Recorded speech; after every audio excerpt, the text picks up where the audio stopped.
Hello, Alpha Geek. Finally got things up and running. All right, we're going to start this thing here. In 3, 2. Hello, and welcome to the Alien Invasion number 201, a Galactic Network podcast. I'm Dave Nelson, along with Brad Ludwig and Anessa Muyines. Whoop, whoop. And I'm Stephen King, and I'm a little girl. Yes. Thanks to Monkey Warhol for providing our intro music. It's a song called Alien Syndrome, and you can find it at soundcloud.com/monkeywarhol. This is the show where we talk about beings from elsewhere in the universe and their appearances in film, TV, video games, comic books, science, and real life. What is real life? But before we start things off with the news, my question for y'all is, what about Earth do you think would be attractive to aliens? Why do you think they would want to be why do you think they would want to visit or invade? Water parks. Water parks. Yeah. Schlitterbahn. Who doesn't like a good water park? Heads up, Texas.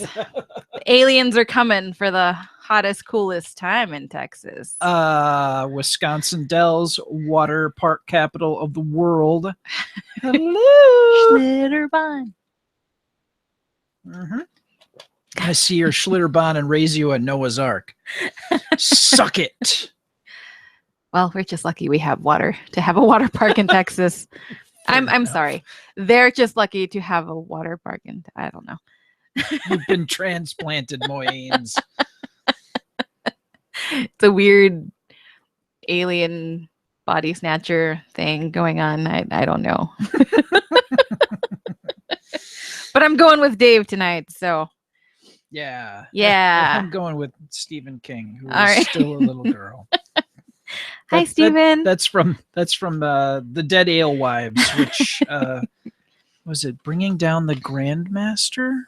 It's a improv comedy group that Rob Schraub of lots of things. Was it Monster House?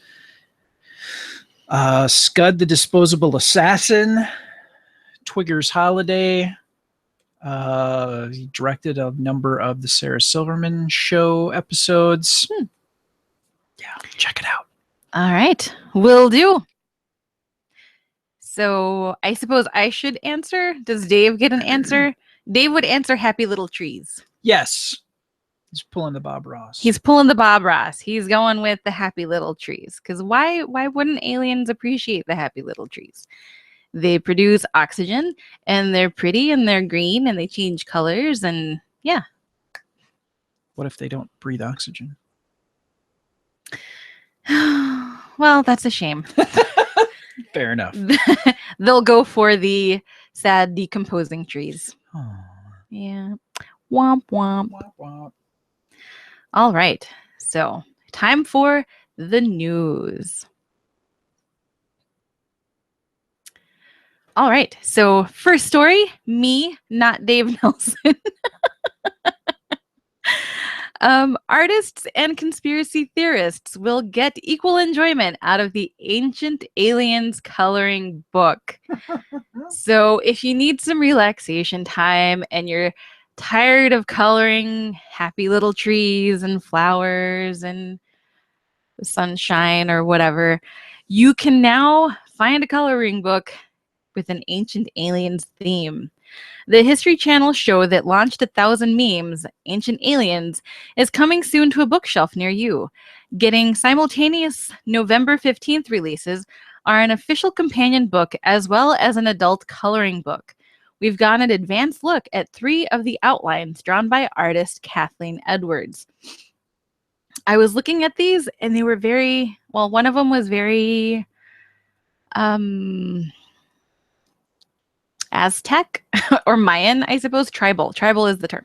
So anyway, the coloring books contains 40 detailed drawings of objects, places, and phenomena that will be quite familiar to fans of Ancient Aliens. The drawings we've posted here reference Roswell crop circles, aliens, the golden flyer figurines of Tolima, Colombia, aliens, and Mayan artwork found in King Pacal's tomb, definitely aliens, according to the book's official description. Introducing viewers to the mysterious ancient relics and wondrous archaeological sites, the show explores the fascinating unanswered questions about the origins of our civilizations and the possibility of extraterrestrial influence on our cultures and development. The perfect accompaniment to Ancient Aliens. Registered trademark. The official companion book. This authorized coloring book includes intricately detailed illustrations of more than 3 dozen iconic monuments and objects tied to ancient astronaut completists. To the ancient astronaut theory. From the Great Pyramid of Giza to Mayan artifacts eerily similar to modern astronauts.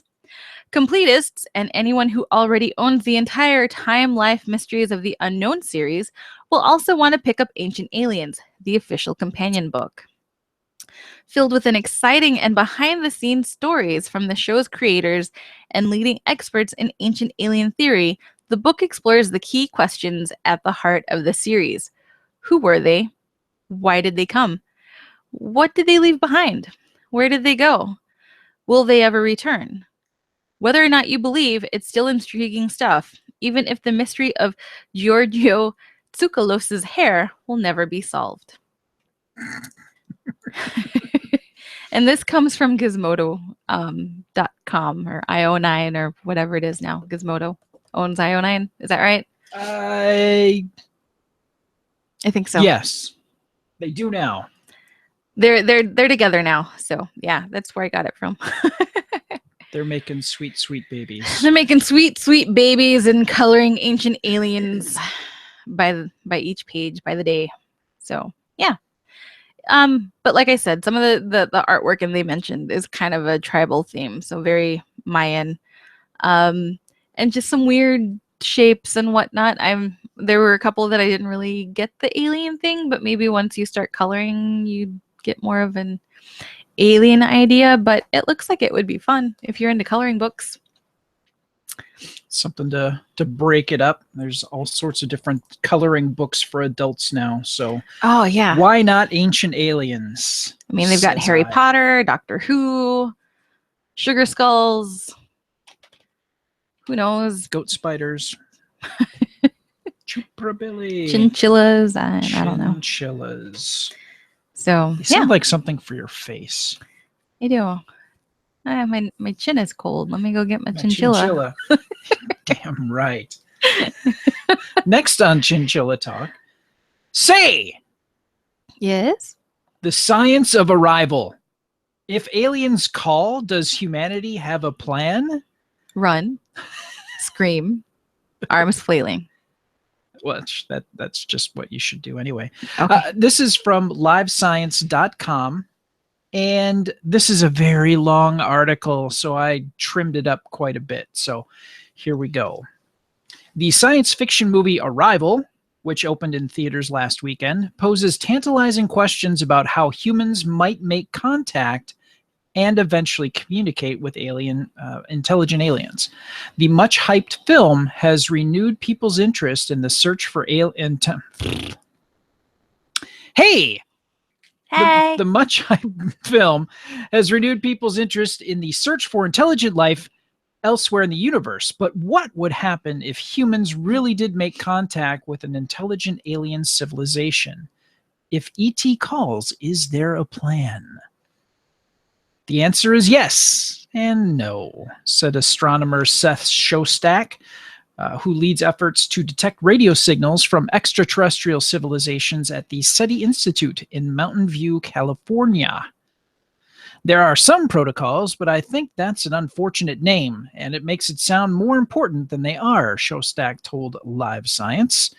In the 1990s, Shostak chaired a committee of the International Academy of Astronautics and prepared a revised version of the post-detection protocols for researchers who watch for possible alien transmissions using radio telescopes, a field known as SETI short for the search for extraterrestrial intelligence. Wow.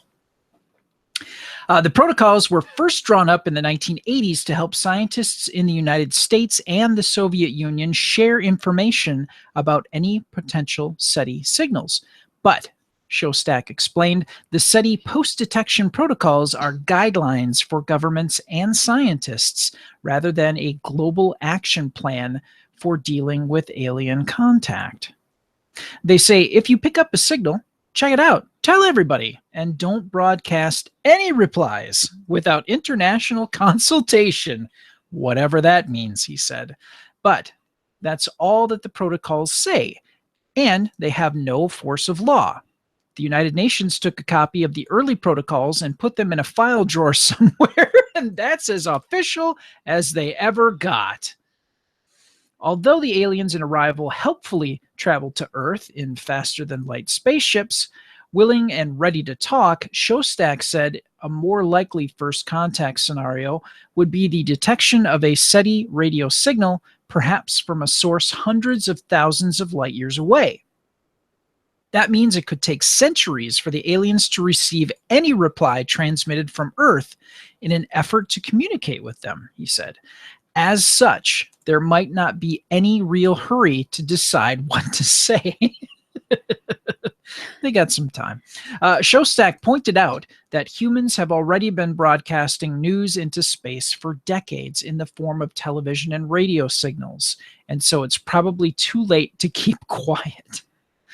Those signals have been going out into space since the Second World War, so we've already told them we're here, he said. Now, like I said, I really sliced this up, so you can check out the article in the show notes. It's livescience.com, Arrival movie. Here we go. The Science of Arrival. If aliens call, does humanity have a plan? Sounds interesting. I wonder, we are past the point of no return on that one if we've been broadcasting since the Second World War. The intergalactic cat is out of said bag. Yep. We are a beacon in space. Of course, it's going to take a while for, well, World War II. So 60, 76 years. Well, you know, okay, so let's say 75 years that signals have been traveling out into space. It's going to be like another couple of centuries before it would hit anywhere. Of course, it would all be garbled mess, but it would still be, they'd still be able to detect, you know, a radio transmission. Indeed. So, yeah, we'll see what we see. Whoop, whoop. Whoop, whoop. All right.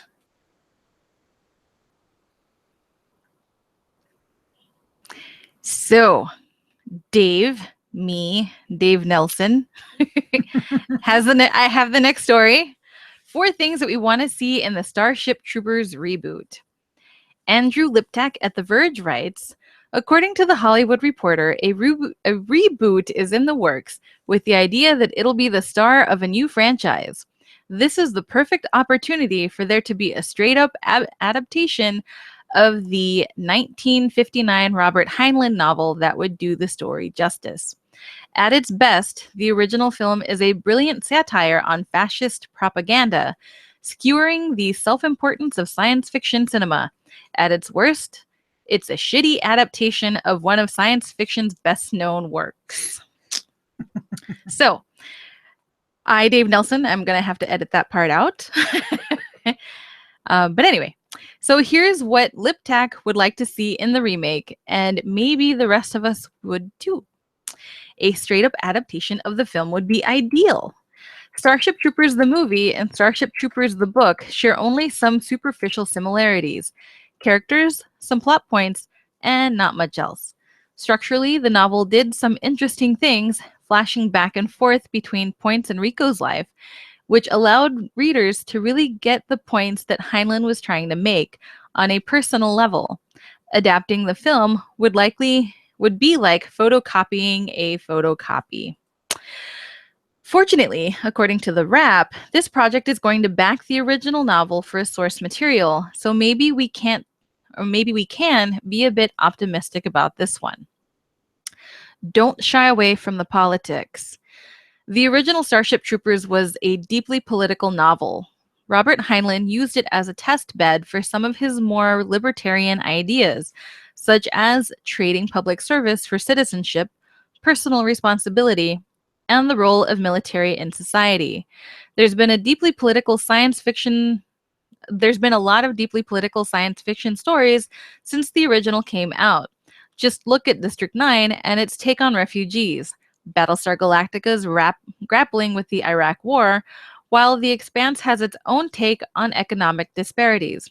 The various experiences that the US has had with the war in the last decade and a half give plenty of ammunition for storytellers to use when it comes to putting the story together. There's a lot to say about perpetual war, what a citizen owes one's country, and so forth. Make it a war film. There are plenty of military science fiction films out there, but there aren't very many that actually examine warfare. Sure, you've got space marines and aliens and vast armies going after one another in Star Wars, but they're always sort of incidental to the plot. There's a couple of highlights. Battle LA was quite a lot of fun to watch, as was The Edge of Tomorrow. I want to see Black Hawk Down in space. An intense film that looks at the future of warfare and what it might entail, not just for the spectacle that military sci-fi offers, but for some of the questions that Heinlein was probing at, without offering up something that's overly pro-fascist or unflinchingly pro-military. And where's my goddamn power armor? Finally, let's talk about the most important issue at hand. Power armor. The film took away one of the best parts of Starship Troopers. It outfitted its soldiers with what looked like the 1990s imagined the future of body armor and sent them out running around. The novel popularized an enduring staple of military science fiction, power armor. Any new film bearing the title Starship Troopers must have power armor. This shouldn't be too hard to do.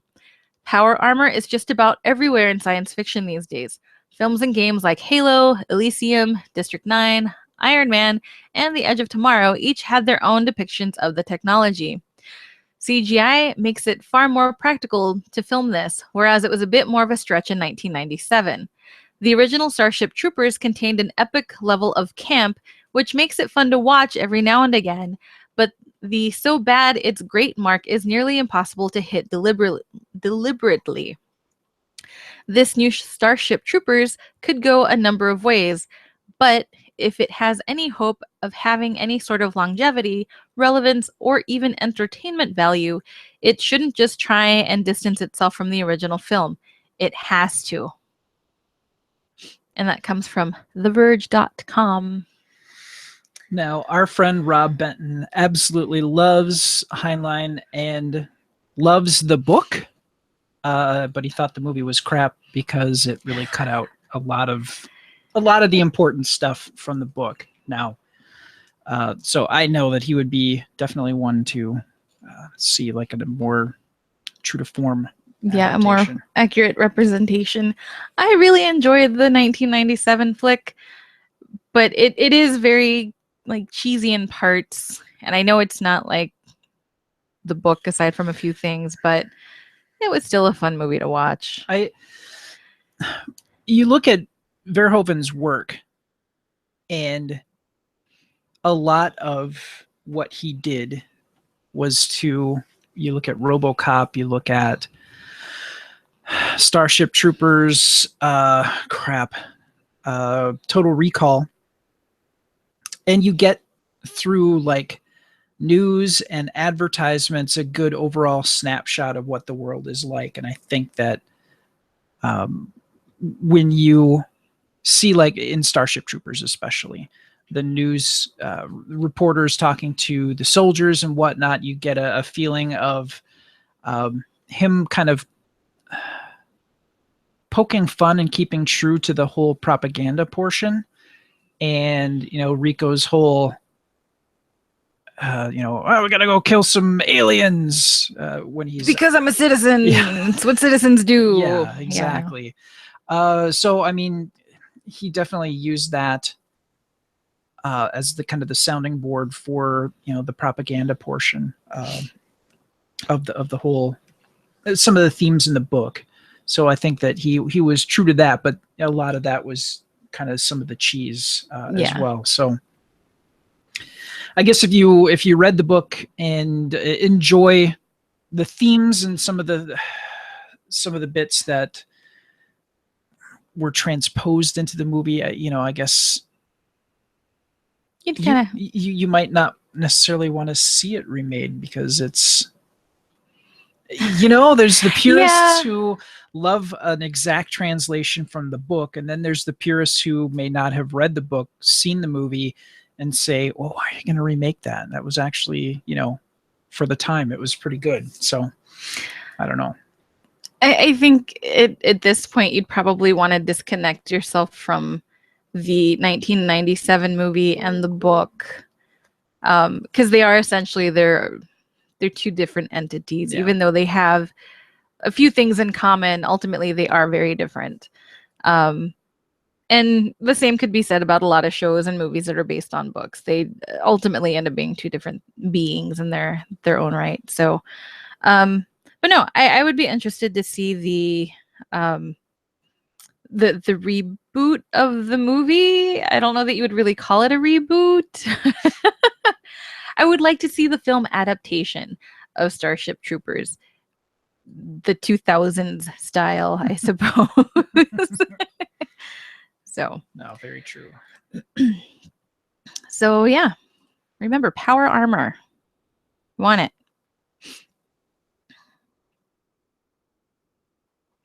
All right, and now it's time for sightings. And I, Dave Nelson, have this week's sighting. Dave's gonna love me. All right, Edwards Air Force Base sighting. In 1957, a flying saucer supposedly landed at Edwards Air Force Base, which was allegedly caught on film and was reported by Gordon Cooper, a test pilot and astronaut. He was at Edwards supervising the installation of a new precision landing system at the time. And for folks that don't know, I don't believe it mentions, but Edwards Air Force Base is out in Southern California.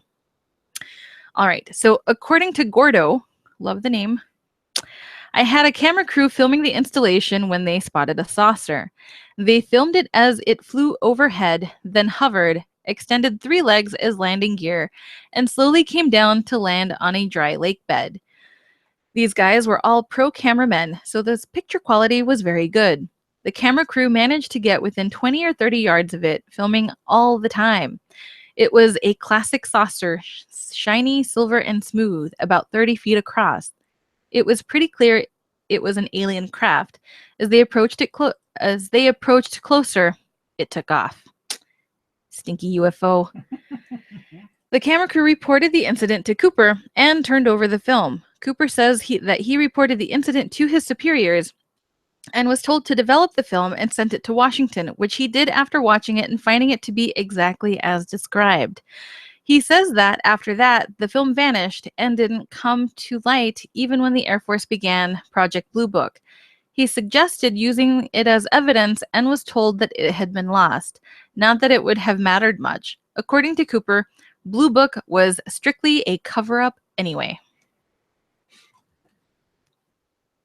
Wild. At least they didn't say it didn't exist. They weren't like, what pictures? Well, as I recall,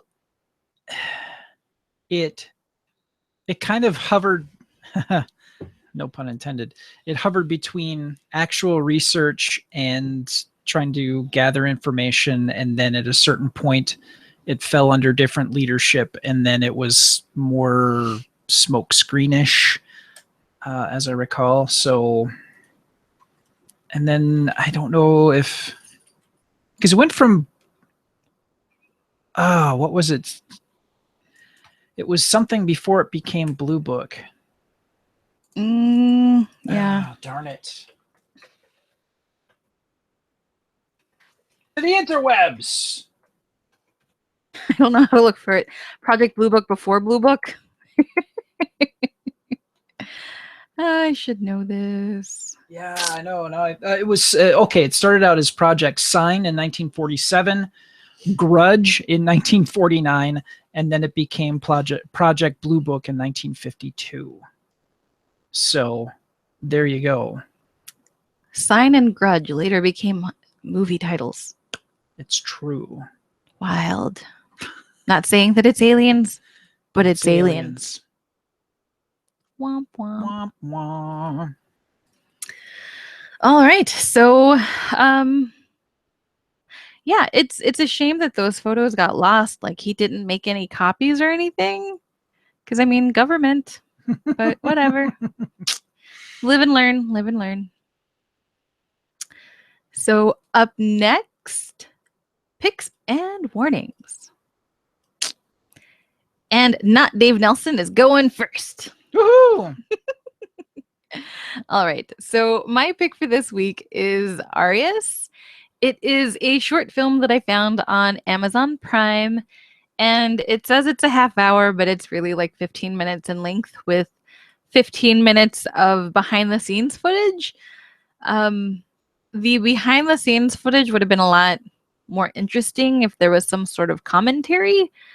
But yeah, I ended up just kind of skipping ahead, and then I only maybe saw a minute or two of the 15 minutes of behind the scenes footage. So anyway, the production of this short film, I believe, was done by a high school. It looks very much like a high school production, but it's actually pretty good for a high school production. The story is about this girl who's trying to find evidence of UFOs. So she's trying to track down various UFO sightings and whatnot. And she finally encounters a UFO sighting, and this individual kind of like pops up in front of her, and the UFO, like at the same time, the UFO disappears out of sight. And she comes to, and you start to learn a bit more about who the aliens are, why they're here, that sort of thing. I don't want to give too much away, but I thought it was really interesting because it's basically, okay, spoiler alert. If you don't want to know what the whole twist is with this, you can skip ahead like 2 minutes. So, the city of Atlantis disappears, right? Like people keep talking about how there was a city of Atlantis, nobody can find it, they have ideas on where it is. Apparently, the city of Atlantis had technology advanced enough to send the city out into space, and they went and they civilized other places. And now they've come back to Earth. And I'm just going to leave that at that. Dun, dun, dun. Dun dun dun. So, yeah, no, if you've got 15 minutes of time and have Amazon Prime, I recommend giving it a watch. It's probably on the YouTubes or Vimeo, so I'd look for it there too. So, yeah.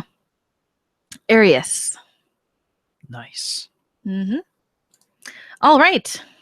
Up next is a pick from Dave and Brad. It's a joint pick. It's a joint pick. It's mostly Brad, though. Well, I'll take partial credit for that. Well, talking. The big to-do on the CW is the upcoming Heroes versus Aliens crossover from the 4 shows Supergirl, Arrow, Flash, and Legends of Tomorrow.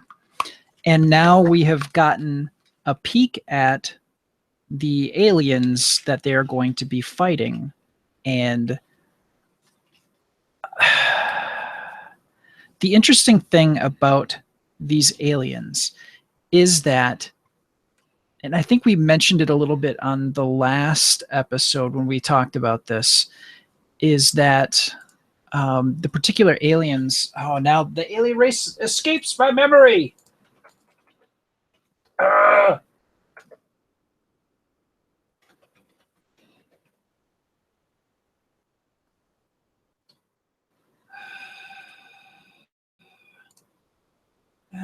Damn it. The Dominators. Okay. So the interesting thing about the Dominators in the comics, they look kind of goofy. They're like all teeth in the front. And they've got kind of huge yellow heads. And the alien race, you find out later on, they have a design on their forehead. And depending on the cast or standing of the particular Dominator, they have a different design. The majority of the Dominators that we get to see in the original Invasion comic series in DC, they have a red circle, a very large red circle on their very large foreheads. And their whole shtick is to come to Earth and try to take over. And they end up doing a lot of interesting things and actually releasing another metagene bomb, which in the Flash universe, it's like the event that creates these metahumans. But and maybe they'll do something with this in the crossover, where they'll release some kind of agent that will create more metahumans. We're kind of seeing some of that with Alchemy and using his Philosopher's Stone to convert people who in the Flashpoint event who had abilities and give them abilities that they had in this other timeline. So I don't know. We'll have to see how everything shakes out. But now we get a good look at their interpretation of what these Dominators look like in the TV crossover. So obviously the teaser trailer is not very long, but you get a very good idea of what's at stake, what's going on, and a little bit of a look. The main one that we've seen is the Supergirl kind of point of view. So she's learning the names of all the different heroes. She's met Barry Allen before, but now she's going to be meeting all the other superheroes in the Arrowverse. So I'm really looking forward to this and seeing how everything shakes out. So that is my pick. It's the Supergirl Heroes versus Aliens trailer, and it was Dave's pick too, so I'm riding on his coattails. So there you go. Yeah. Yeah. I'm Dave Nelson, and I approve of this review.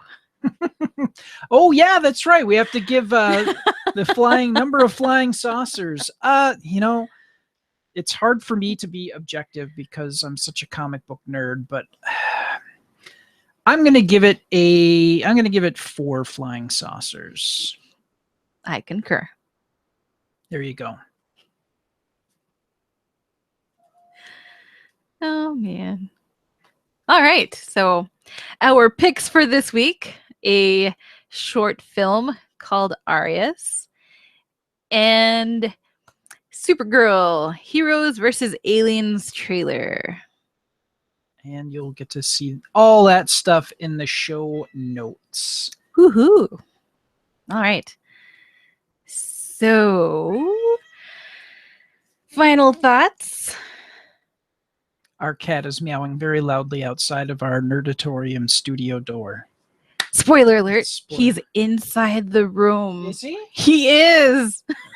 Oh, He's been asleep in like the closet the whole time. Furlock Holmes, our wonderful black cat. Oh, there you are, buddy. Hi. Next on Cat Talk, Irene Kettler. Yes. And her short staccato. And now everybody knows that we like talking about aliens and cats. Which cats are totally aliens. Just saying. See, I made it relevant. Boom. All right, so that's going to do it for this edition of the Alien Invasion, a Galactic Network podcast. We'd like to thank Wetward von Dornberg, a composer from Germany, for providing our new closing music called Be Water. Learn more about him and his music at thecaravel.net. Thanks for joining us, and have a great week. I'm Dave Nelson. Ciao. Chelsito, baby. What is she doing now? And there's our cat again. All right. Thanks, Alpha Geeks, for listening to us. And we are going to wrap things up, and we will talk to you later. Goodbye. Bye.